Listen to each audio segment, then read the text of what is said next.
to Training Camp Live presented by Honda. We are just 2 days away from the Jets' first preseason game. The Jets are heading out to Green Bay, Wisconsin to take on the Packers on Saturday night. Everyone is excited. We've got another public practice day here at One Jets Drive. The fans are here. They're excited. The stands are packed. I'm excited.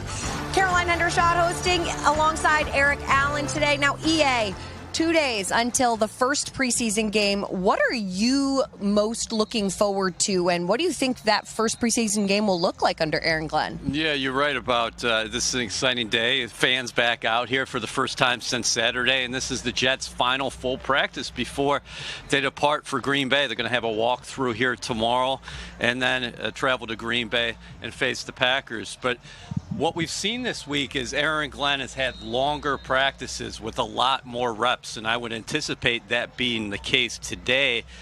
What I'm really interested is what happens after practice, because Aaron Glenn told the media earlier this week he's going to tell them about his intentions with the starters. Are we going to see Justin Fields and company in that first team offense against the Packers? Are we going to see the Jets' first unit defense against the Packers? I think we're going to find out in a couple hours. Yeah, I think that's the big question that everyone wants answered. Will we see them? How many snaps will we see them for? That's kind of, I think, where everyone's interest lies. Now, what about injuries that are pertinent for this first preseason game? Do we have any updates on any of the guys that were mentioned earlier in this week? Yeah, well, you know that there's going to be a few guys who are not going to be in the lineup, starting with Quinnen Williams. He's dealing with that calf injury, as we stated here before. That's an injury that he's dealt with earlier in his career. Jets are taking a cautious approach. John Simpson, the left guard, has been dealing with that back injury. He hasn't been practicing. He's not going to participate. You know, Mason Taylor, who sustained the rookie tight end, very impressive rookie tight end, who sustained that high ankle sprain. He's going to be out for a bit. But the encouraging sign the other day here was when the Jets were actually practicing on the adjacent field, you saw Taylor running a little bit. So that's good news for a guy with the high ankle sprain. And again, Aaron Glenn sounds mighty confident that these guys are going to be ready to go once week one is here. Now, someone I have my eye on that I'm curious if you are also excited to see, what about the rookie Armand Membu? What do we think we're going to see from him? How many snaps do we think he's going to play? And what are you expecting in his first, essentially his first preseason NFL football game? Yeah, and that's a great question. I would anticipate that if the first team unit is out there, that obviously you might see number 70 with them. And then will you keep him in the game to get additional snaps? Right. Because the other thing that's going on here from an offensive line perspective that's fascinating is that you do have a center competition. So how are you going to treat the centers in this ball game? Will you start Tippmann this week and maybe come back next week with Josh Myers? And I do want to clarify myself on the injury front. Yes, Quinnen Williams, John Simpson, they know those guys are going to be ready for week one. But Mason Taylor, I'm sure we're going to get an update as we continue here at camp. For sure. All right, well, everyone watching at home, I want you to know that New York Jets mini plans are on sale now. Make sure you lock in the same great seats for 4 matchups at MetLife Stadium, plus receive exciting benefits. Packages start at $156 per seat per game. Buy now at nyjets.com/mini plans. Now, we're going to give you a little past backflash of one of the Jets' greats.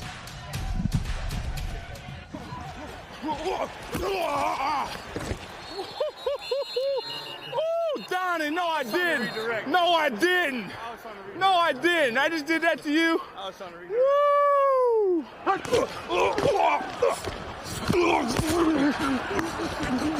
Oh, yeah! Woo! Yes, sir! Woo! That was pretty, wasn't it? That was pretty. You're going to appreciate that on film tomorrow. Hey, what's it look like back here when you watch the Curtis run? That's sweet. Keep running the ball. Keep running the ball. That can't stop us.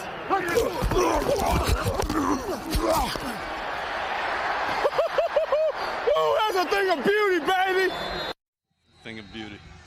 We just got to see Kevin Mawae. Now he's on set with us. It's incredible how he just flashes like that from on screen to now back on screen in person. Quicks. How's it going? Quicks. Doing well. Everything's great. You were quick there. You're Quicks, still quick there we now. Go. Yeah, excited about being here, and the first time I've been in training camp in a long time, and so I'm glad to be back. Well, I do have to say the outfit you're wearing is incredible. The Hawaiian Jet shirt. Dress of the day. Hurley pants from Costco. Hall of Fame ring, Canton, Ohio. No big deal. And my shirt, Rain Spooner from Hawaii. Love it. Listen, you stole my thoughts here. That's a Hall of Fame outfit right there. You Jets betcha. hat from here at Jets training camp. All right, well, It's the only free thing I got. We got to get you the updated logo, though. Yeah, well, this is like That's fine. Rain Spooner. Vintage. You Yeah. gotta talk to Rain Spooner about it. Vintage.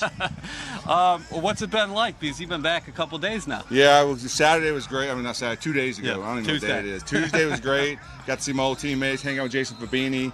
Had a great time, and just getting to watch Aaron Glenn coach, and he had an impassioned speech at the end of practice, and everybody bought, like we're guys like, man, I'd go play for him again, whatever. And then to come back here and be around the fans and stuff, and it's just neat. Jets fans are so unique, and they're so appreciative of the former players coming here and things like that. And it's all like, I remember, and Curtis Martin and all that kind of stuff. So it's great to be back. What's it like seeing Aaron Glenn, like from a teammate perspective and now as a coach perspective? Does he kind of carry that same attitude? He does. He carries that same attitude, the same kind of swag a little bit, but just different. It's like a little bit more, I don't know, it's like coachly. It's like more serious. We drove in on Tuesday, and there's a bus coming by. He's on his pre-morning walk, and it was like focused all the way. And I saw that yesterday, the other day on the practice field. And but there's no surprise that he's the head coach, whether this franchise or any other. He's paid his dues, he's worked his way up, and we're all excited for him and excited about what the possibilities are going to be. You are so articulate. You're such a nice guy, but we just saw a clip of you talking mad trash. How much did you talk on the field, and how much would you get after your teammates here at training camp? I was the guy that was like, man, the dude's so mean. He's a butthole on the field, but he's so nice off the field. So that was me. But, on the practice field, it's about high standards. I never wanted to play down to somebody else around me, and I expected my teammates to play up to my level, and I think that's what made us great because we had a lot of guys that had that expectation. Curtis Martin, Benny Testaverde, and guys like that on the offensive side of the ball that, like, we're going to play as best as we can, and everybody's got to rise up with us, and that's why I think we had so much success when we were here. That high standard has been kind of a repeated message throughout the players in camp. And I'm wondering, with the center position with this Jets roster, you have Joe Tippmann and you have Josh Myers kind of pushing each other to that standard with competing for that starting spot. How does that help you in any position, but especially center? Well, for that spot, he's a pivot. Joe's been here a couple of years now, and I know they brought Myers in, and the way I understand it, to give competition. And when you don't have somebody breathing down your neck, you feel comfortable. And the worst place you want to be on a football field is feel comfort. And so even in my situation, I had a bunch of young guys behind me, but at some point you got to get to a level of maturity where you have that discomfort in yourself. Right. And the challenge every day is go out and what can I get better at? How can I be better today than I was yesterday? I've gotten a chance to speak to Joe 2 days ago at practice. I don't know Myers, but I think it's a healthy competition. Looking across the board of the offensive line, they're young, and so this group is, I think, as any offense goes, however the offensive line does, that's how successful the offense it's going to be in general, and it's going to start at the pivot point. Do you think this offense is going to have an old school approach, meaning they're going to be running the football a lot? Well, what I saw the other day on Tuesday, that's what they plan on doing. So I certainly hope so. That's what this franchise has really been known for with Curtis Martin back in the day, and we had 7 1,000-yard rushing seasons with him, and that's what and here's the other in the NFL. It's like if you're not running the ball late in the season, you're not going to make the playoffs. Yeah. And so the goal for them is to be able to get to that point. What's it like as a center, kind of building that new relationship with quarterback one when you have a new quarterback and a new system in place? What is that whole process like for you? Well, the upside is you're growing together, especially, I know Fields is a little bit younger. He's not like a Benny Testaverde coming in. When we got Benny, he was a 12-year vet. And I was a fifth-year guy coming in, but now you got a third-year guy and a fifth year with Justin. I think that's what it is. I'm not sure. Fifth year. But they have to grow together, and there's got to be this unique trust between those two guys in the position, because they got to, the quarterback's got to trust the center making the calls and protecting his backside and all that kind of stuff. But the trust that the whole offensive line has to have in the quarterback. If you don't trust your quarterback, you're doomed. And so that's what this part of this training camp is all about, that developing that trust in those units. Everybody does it a little bit different, but talk to me pre-snap. What is the communication between the center and the quarterback? And in this case, it's going to be with Justin Fields. He's working with two guys, as we're talking about right now. That's Tippmann and Josh Myers. Yeah, well, I think the key for Tippmann and Myers is that they have to be speaking the same language, and that falls on the offensive coach and the coordinators, stuff like that. I know Steve Hine is O-line coach. I think he's going to do a great job with them, but they have to be speaking the same language, so when whatever quarterback comes in there, they're hearing the same words, and that communication is vital. The quarterback's got to know who the center's going to ID as the mic point or whatever, because then your whole blocking scheme falls off that first call, and then from that point on, the communication is just the quarterback, the offensive line and amongst each other. But once he makes the identification, and then the quarterback has a choice to either call him off or say, let's roll with this. And when he says, hey, we're going to roll with whatever you call, that's telling everybody on the offensive line, we trust that you made the decision, we're going to do this, and we're all in this. One of the things I always remember with you is you're down, you're ready to hike the ball. You always had the left arm up pointing. We're always pointing for who your ID is. Yeah. And those that don't know football, once you ID that guy, everybody else's blocking assignment falls off that guy. It's a domino effect. So I got to look at the coverage, look at the linebackers and say, okay, this is where the base of the defense is going to be. Everybody to the left makes your calls off that side. Everybody to the right, and then so that just lets everybody know. And there's times when you throw signals up where the receivers know what you're doing. And that's in high pressure situations, third and longs and things like that.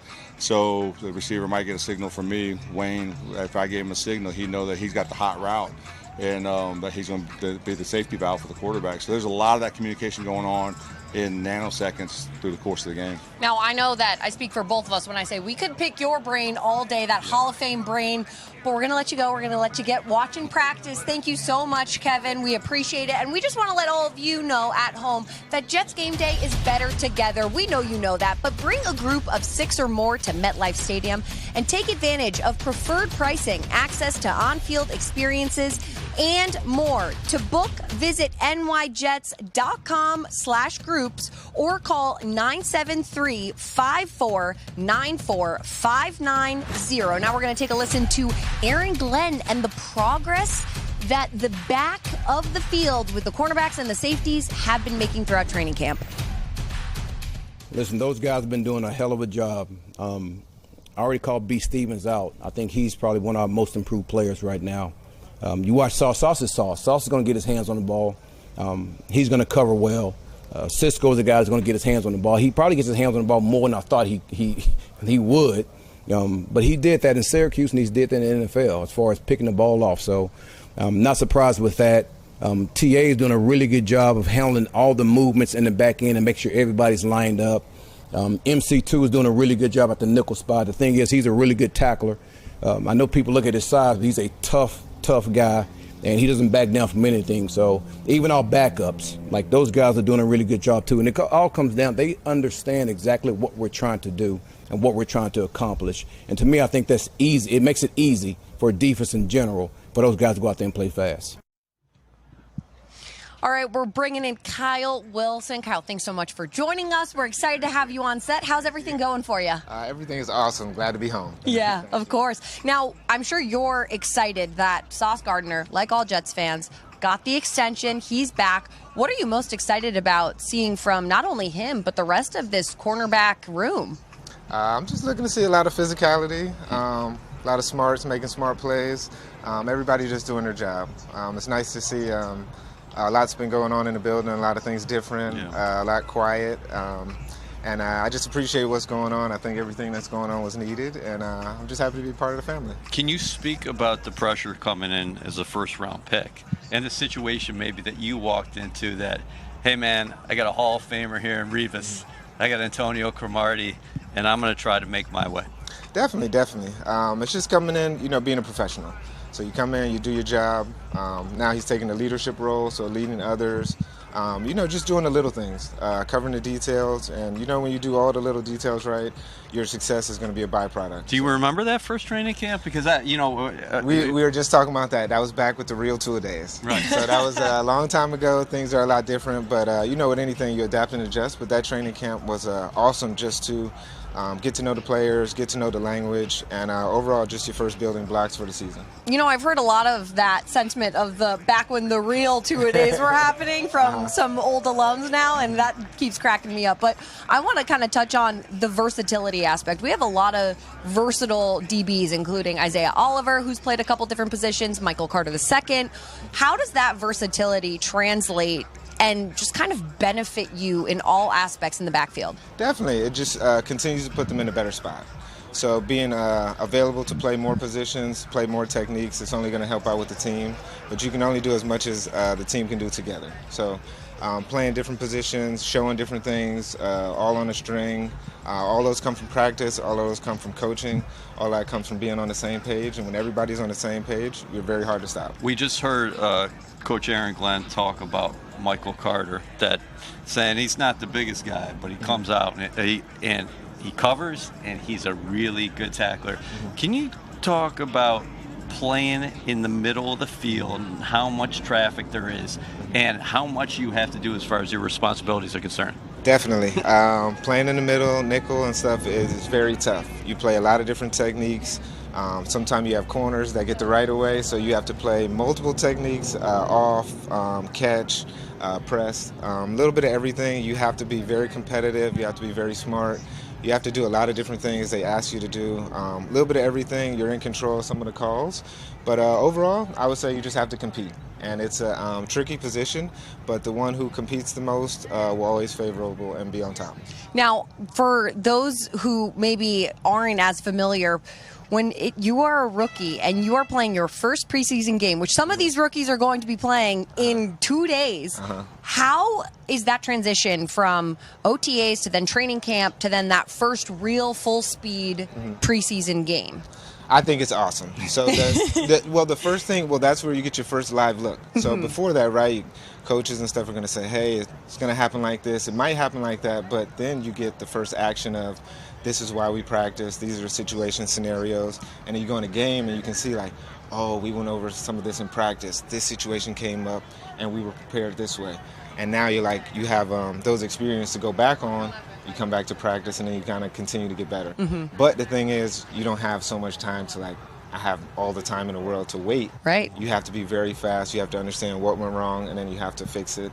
And then you go out and practice and take care of it. Yeah, because they come back next week, the Jets. They got joint practices with the Giants on Tuesday and Wednesday. Yes. Those are always interesting. So, but my advice is just go out every day and just compete your best, and that's the biggest thing, just learning every single day. Yeah, and I think it's exciting that we know that Aaron Glenn is doing everything with his staff to prepare them for a real speed full game style with all the tackling and the physicality that's going on in practice. Kyle, thank you so much. We appreciate you, but we got to get to practice because it is starting and we're already hearing the crowd make some noises, so that means good things are happening. Thank you so much for staying with us for Jets Training Camp Live presented by Honda.